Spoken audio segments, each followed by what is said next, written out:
This is the 2024 Nissan Rogue Platinum.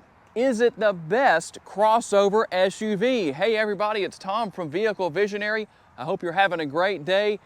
Today, Carrie and I are at Orr Nissan in Shreveport, Louisiana, and we're gonna go through this model. Now, one thing, if you want to say compare this to the Honda CR-V that you won't find here is that as of right now, there's no hybrid version. For some people, that's a good thing.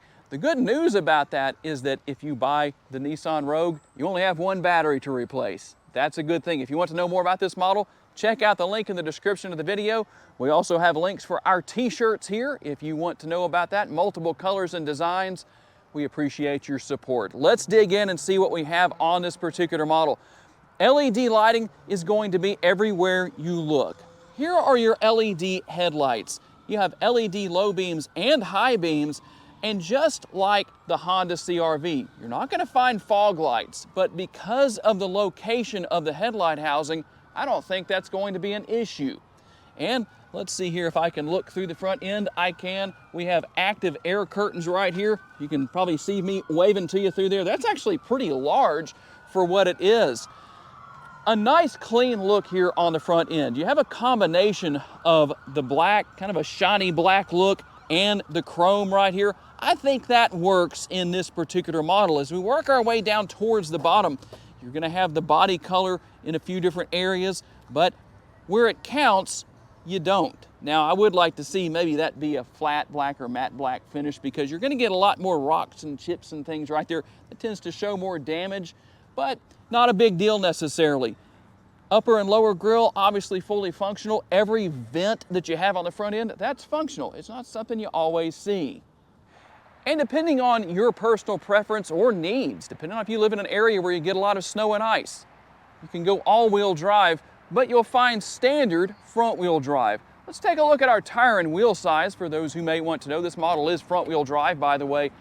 235 will be your width, a 55 series sidewall wrapped around nicely contrasted 19-inch wheels. Kind of nice to see a combination of a couple of different colors right here. It's just not typical. I like that. Something that isn't typical is sometimes a good thing.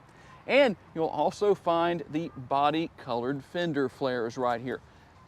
I like the fact that that's not too big and it's not too small. It just seems to fit the size of the Rogue.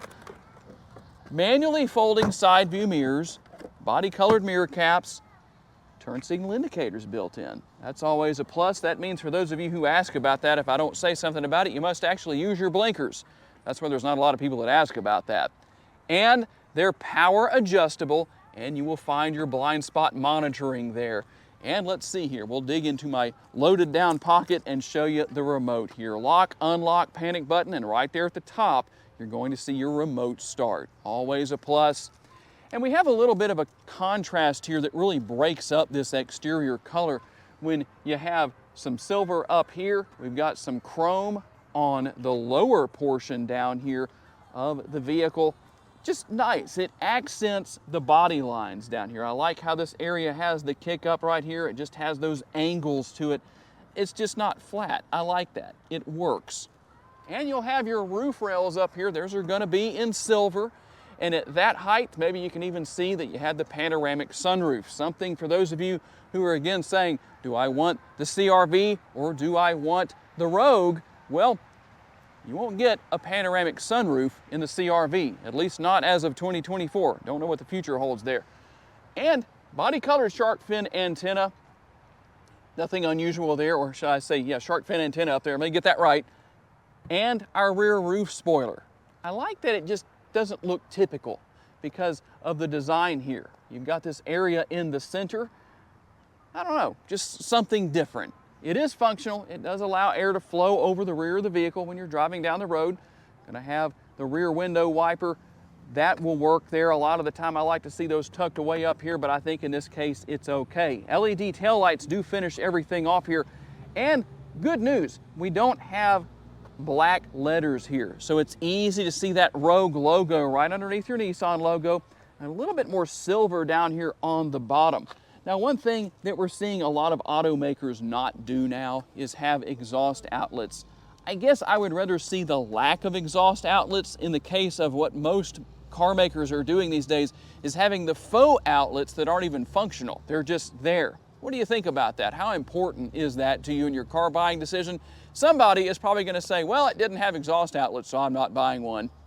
Here under the hood is the turbocharged 1.5 liter four-cylinder. It puts out 201 horsepower and 225 pounds-feet of torque. It is mated to a CVT. How does that compare to, say, the Honda CR-V? If you go with the non-hybrid version, which would be the better comparison here, you'll also find a 1.5 liter turbocharged four-cylinder. Power is pretty close, 190, 179 pounds-feet of torque. Now it is mated to a CVT in this case. That's what you get. Now, the thing that we want to show you here, gas mileage. If you're gonna have a smaller engine, you expect good MPGs. Not too bad, 29 city, 36 highway, 32 combined, 3.1 gallons of gas per every 100 miles driven. I like it when the gas tank is here on the passenger side or the same side as the window sticker so we can come right to it. Capless fuel fill, when you fill that up, it's 14.5 gallons of gas. Okay, quick tip for you who might be renting a Nissan Rogue. I know we did it earlier too, because we're still getting used to these Nissans. We're just barely into this, but we're looking for the release, the button to open the power tailgate here. It's actually down here in this area. Let me get my hand in the right place, push that button right there. Now, here's what's going to happen. If I went to go do something right now, I'd hit my head, wouldn't I? Notice that? We're not going to give me a headache, but how do you change the height of this rear door? Well, you can, whether you need to raise it or lower it, set it where you want it to be and listen for the beeps. When that first beep goes off, you just let it do the other beep. You don't have to keep your finger on the button the whole time for that. So kind of a nice convenience depending on where you park and what your height situation is or whatever the case is. And here in the interior, check this out. Now you'll see what we have right here. The floor is completely flat, right? Well, if I wanted to have the floor set up like this, I can change the height of the floor here and here.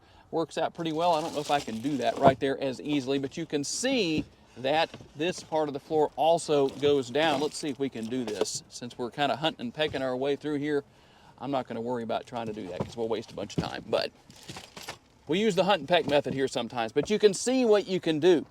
Good news also, for those of you who maybe, I'm going to pull that all the way out for just a second, maybe you're on the fence about the CR-V hybrid and saying that's the one thing that you need that's not there. Well, it is here. And obviously, because this is a non-hybrid model, not a big deal. Now, how about cargo capacity? Well, let's give you the numbers on that. It varies from a low of 36.3 cubic feet to 36.5 cubic feet to 72.9 up to 74.1 cubic feet. And obviously, well, that depends on, number one, where you position that floor, as we just showed you, or check this out right here. Let Carrie come in and show you what we have right here. It also depends on what happens when I pull on that release. What happens? That happens. We'll go ahead and maximize the cargo capacity for you. So you don't have to actually go and open the passenger and the driver's side door here in the rear seating area to maximize cargo space. And the thing I like here, take a look here. I don't know how well you can see it, but this is pretty flat. Seems like there's a little tiny bit of an incline maybe on these seat backs, but that's a pretty flat load floor now. That is a good thing. Okay, let's talk about what your rear seat passengers are going to find. And real quick, we'll let Carrie give you a view of the panoramic sunroof right here, just from the inside, since we teased you with that earlier from the outside. There's what you have. That front portion does slide and tilt open. You do have a power shade. It can be drawn forward or obviously drawn back. And we'll take a look at the door panel and see what your rear seat passengers will find. What does that armrest feel like? Let's do our armrest test and we'll give you the verdict. Depending on what we have here, let's see, is it good? Somewhat. It's comfortable, but maybe a little more padding. I don't know, just depends. Also, you do have plenty of room there. I like that, so that's always a plus. You have your bottle holder right here that could be used as a door bin as well. So a few things going on there as multitasking goes. The interior, something I really like that Nissan does is they don't just have this consistent look all the way across on the interior on these seats. You have the design, the pattern right here. That's a good thing. You do have your latch system here. They are removable. The covers are removable, so a little something to keep up with. But you know what? You can just drop that right down into the rear seat pockets, and then it's not such a big deal to keep up with. And that's the good thing, is that you have a seat pocket on the driver's seat and on the back of the passenger seat. These seats have a little bit of recline built into them, but I know a common question is, do they recline more than this? No, they don't. That's their position. But the good news, at least they're not sitting straight up at a 90-degree angle. That would not be much fun. Cup holders built in to the fold-down armrest. Nothing unusual there. And then we have our oh crap handles up here. So with that 201 horsepower, somebody drops the hammer and oh crap, we're moving slowly. But that's not a bad thing. That's how you achieve those good gas mileage numbers. And last but not least, two pluses here. Air conditioning vents on the rear of the center console and two USB options. And what would happen if you came into Orr Nissan and you bought this exact Rogue? What would you have to pay? $41,765. Kerry has politely offered to pay the $5 for you, so at least you're ahead by that much. Let's see what else you get for the price beyond what we've already shown you. We'll start with the passenger side door panel over there. Now let's see what the verdict is with the armrest. Do we get a thumbs up this time? There we go. A little more comfortable than the rear. The rears aren't bad, but you definitely have a little more padding here. I do like the overall design that is there. It looks nice. It works. It's not all the same. Larger door bins, that cup holder in the front, or bottle holder, I guess. I think it tells you not to put a cup in there. There it is right there. So you know what? If you want to be rebellious, if you're the kind of person who pulls that tag off of your mattresses, we'll send Nissan a picture of your cup in that no cup cup holder, bottle holder, whatever you want to call it.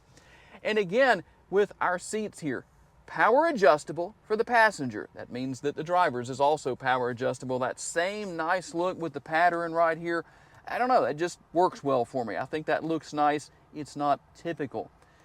Heated seats for the driver and the passenger as well. It would be nice to have ventilated on this day because it's getting humid out here. Our floor mats have the Rogue logo down there. And as we hop inside, I'm going to let Kerry show you a little bit of what's going on there with the dashboard area. We have some contrast stitching and the nice trim here. It looks like wood, but it's actually plastic. But the good thing is that it seems to be pretty solid. So it's not cheap. I think that's good. Plenty of room there within the glove box. Gonna find a few little goodies in there and some more space. Things that Kerry now has to pick up because he dropped them, but he's a multitasker. He can handle it. And something that I think I'm personally impressed with, watch what happens on the center screen when I start the engine. Something that surprised me a little bit, some really nice graphics. And by the way, that is a 12.3-inch screen. What's the biggest screen you get with the Honda CR-V? It's a 9-inch screen. So that's what we have. I think we'll have to switch users here. Let's see if we can get out of this and do all this good stuff, whatever the case is. There we go. There we go. We got rid of it. That answers a question that a lot of you have. Navigation is built in, but you can wirelessly pair your smartphone if you want to and use whatever apps you like to use. But I like what we have here. This is a very nice system, and look at how fast that is.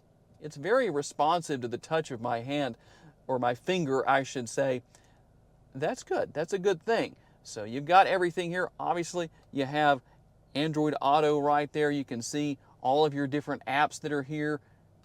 Really nice setup. There's a lot going on here. What about your camera views? Well, let's see what we have. Let me go into reverse instead of into drive. There we go. That helps to do that, doesn't it? Actually, I'm really impressed with what we have here because there are quite a few views to look at. Here are the other views, a couple of the other views, and there's actually more beyond just this. Let's see here. We get to that. Is there a button here? Let's hit the button for that. There we go. Pretty easy to figure that out. There's what we have. You also have a front view camera, rear view camera, side view camera. Right here. Here's your side view or multiple view. I think that's pretty impressive. And the likeness of your Nissan Rogue. The only thing missing is that on every single vehicle we have ever reviewed, when you have the likeness of your vehicle on the screen like that, it's very rarely the same color as what you're driving. So just one of those things that I find interesting. Very nice screen, your one-touch buttons right here. Pretty easy to figure out. You have your knob right there for adjusting volume and all that good stuff, turning the radio on and off. Dual zone climate control. You can sync those together if you want to, as you can see right there. And we also have our heated seats that I wish were ventilated today, but you know what? The air is working well. And down here, we have some interesting things to talk about. You have your USB connections, have your 12 volt, you have a wireless charging pad right there, and right here, that's your start-stop button for the engine. Kind of an interesting place for that, but I think once you get used to it, no big deal.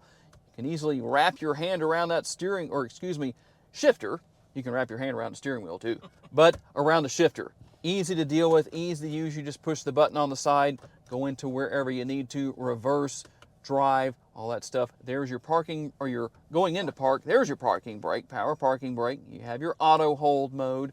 Your drive mode selector right here. I'll let Carrie go through that shortly. And this is the first Rogue we've ever done, but this was something I wasn't expecting. Bombay doors, so kind of Mercedes-Benz-like in a way. You can see there's plenty of space within that center console as well.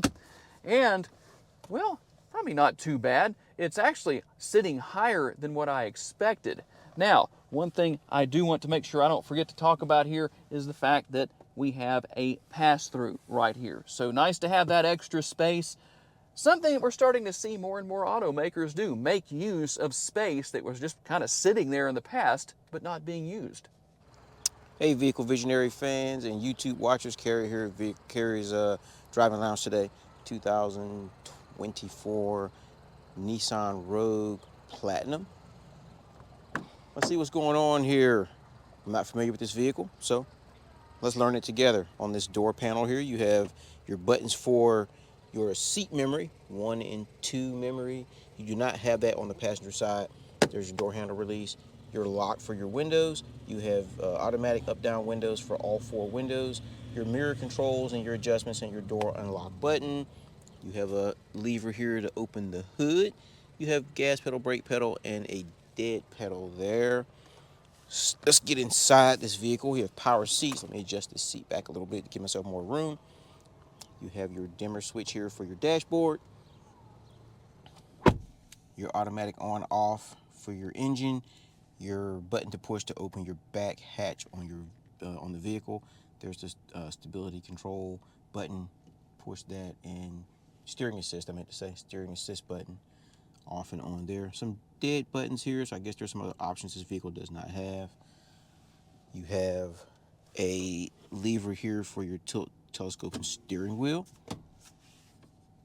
We all know how to use that. You have a very nice looking steering wheel. It feels comfortable in the hand, but it's not as comfortable as the steering wheel that we did in the Pathfinder. It does feel pretty good though. 3-spoke steering wheel, very sporty looking.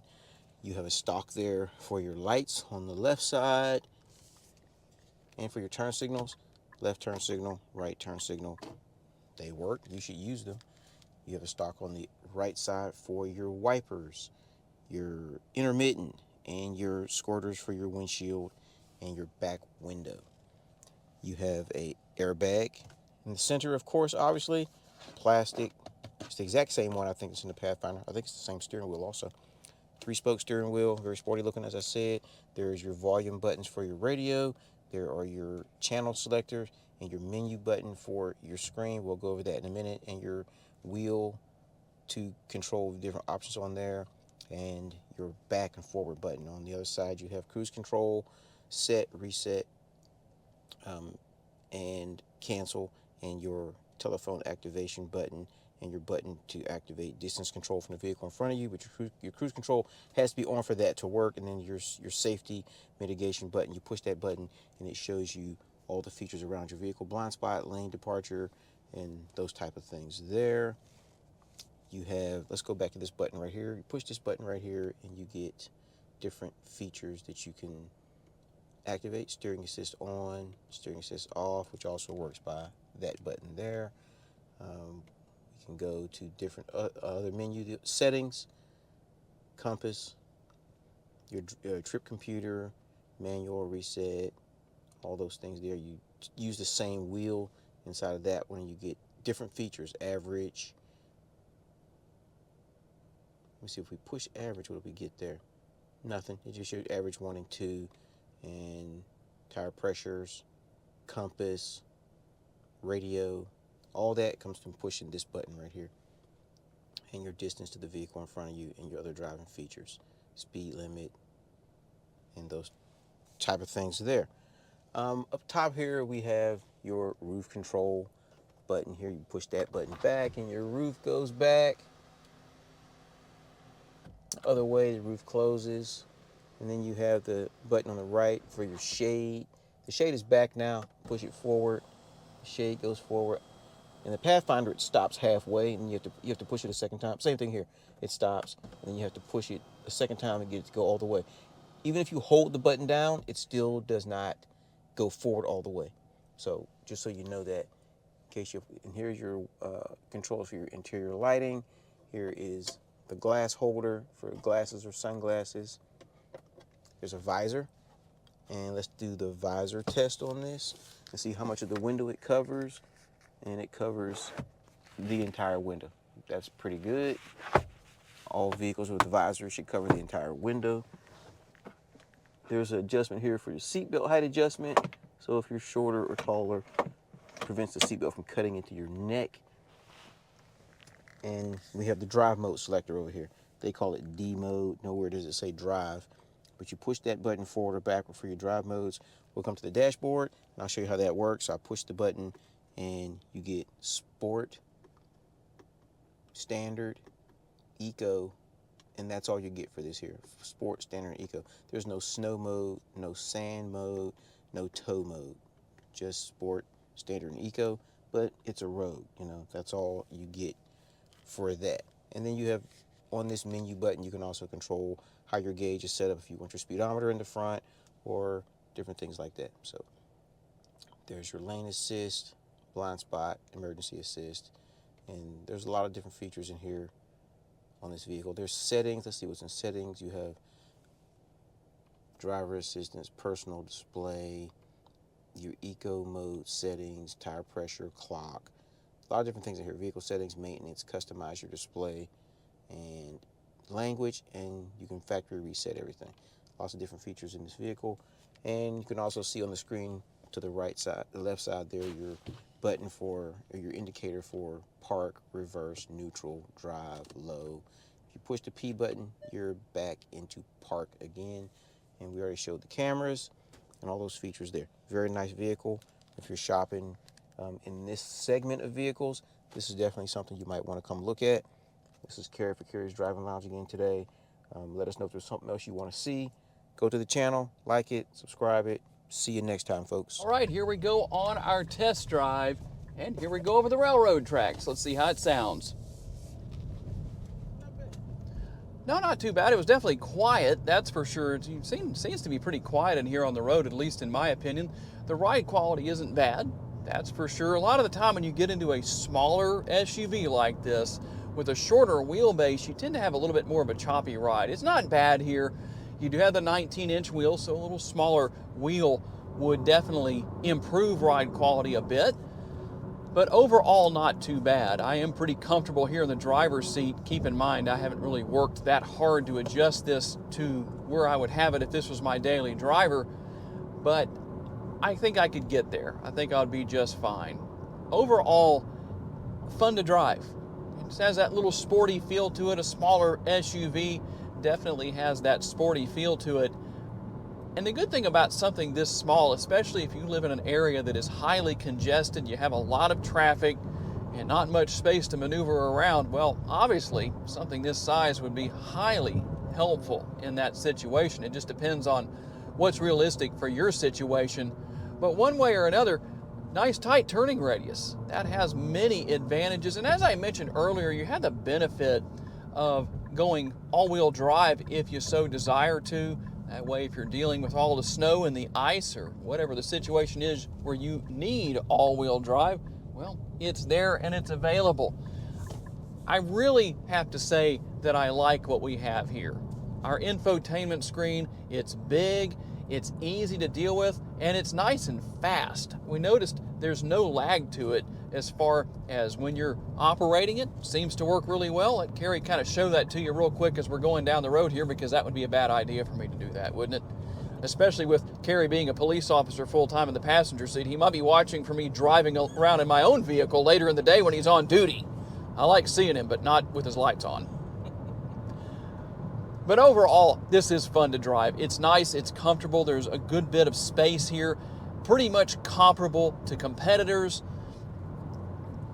and you can see out of it well. But the advantage there, you know what? You also have the blind spot monitoring, blind spot information right there in your side view mirrors, and so you really eliminate any issues of potential blind spots. I think it's a very well-balanced vehicle. Okay, tell me what you think about the 2024 Nissan Rogue Platinum. Is it the best crossover SUV? There's definitely a lot going for it. Tell me what your thoughts are when comparing it to the competition. I definitely think it's definitely elevated to a very high place among all of its competitors. That's my thought on the matter. I do want to say a special thanks to our friends at Or Nissan for loaning us this Rogue for the day so we could tell you all about it. And a special thanks to each and every one of you for being kind enough to give me the opportunity to give you a vision for your next vehicle. If you enjoyed this video, please hit the like button. That helps us out a lot. Please subscribe if you haven't done so already. That way you don't miss any future videos. And if you would like to learn about additional vehicles you may wish to consider purchasing, check out that video right there, and we'll see you there.